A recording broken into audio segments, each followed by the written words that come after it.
Hello అండి, welcome to sweet chef. ఈరోజు మనం మధురై స్పెషల్ అయిన గూఢాన్న ప్రసాదాన్ని ఎలా చేసుకోవాలో చూద్దాం. టేస్ట్ అయితే చాలా బాగుంటుంది.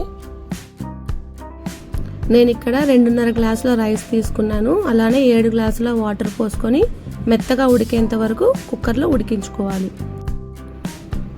మనం ఏ గ్లాస్తో అయితే రైస్ తీసుకుంటున్నామో దానికి డబల్గా బెల్లంను తీసుకోవాలన్నమాట. నేను 2.5 గ్లాసుల రైస్ తీసుకున్నాను కాబట్టి దీంతో 5 గ్లాసుల బెల్లంని తీసుకొని ఈ విధంగా కొద్దిగా వాటర్ వేసుకొని మనం కరగపెట్టుకోవాలన్నమాట. ఇక్కడ మనం పాకం చేసుకోవాల్సిన అవసరం లేదు, జస్ట్ మనము బెల్లంని కరిగించుకుంటే సరిపోతుంది.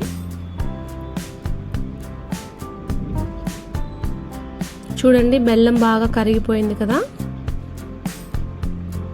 ఇప్పుడు స్టవ్ ఆఫ్ చేసుకొని దీన్ని మనం ఫిల్టర్ చేసుకుందాం. ఈ విధంగా ఫిల్టర్ చేసుకోవడం వల్ల బెల్లంలో ఏదైనా డస్ట్ పార్టికల్స్ ఉంటే అవి క్లియర్ అయిపోతాయి.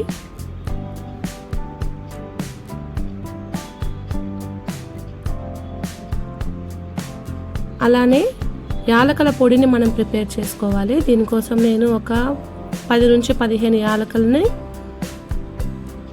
ఒక 2 టీ స్పూన్ల షుగర్ వేసుకొని పౌడర్ చేసుకుంటున్నాను.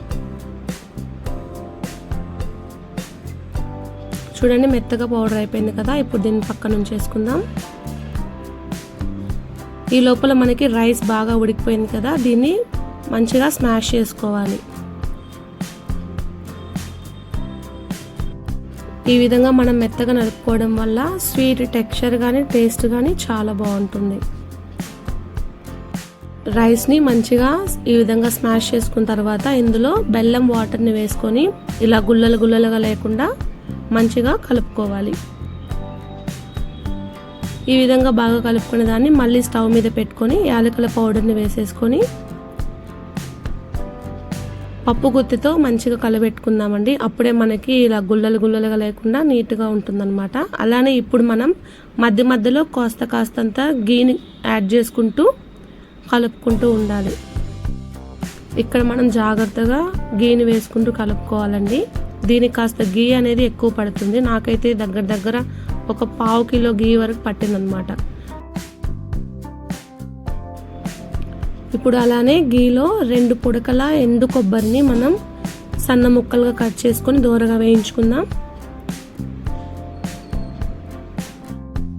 అలానే కాజు ఇంకా బాదంని కూడా ఇలానే వేసుకొని వేయించేసుకుందాం.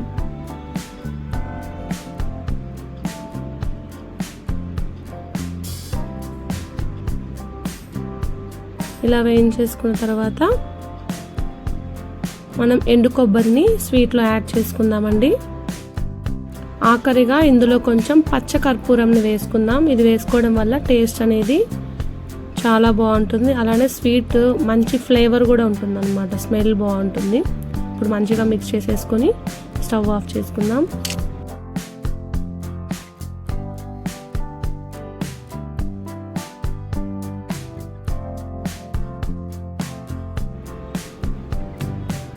వేయించి పెట్టుకున్న బాదం కాజుతో ఈ విధంగా గార్నిష్ చేసుకుందాం.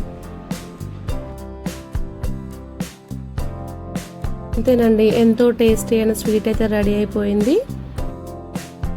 మరిన్ని రెసిపీస్ కోసం please like, share and subscribe our channel. ఈ రెసిపీ మీకు ఎలా అనిపించిందో కామెంట్స్లో తెలియజేయండి.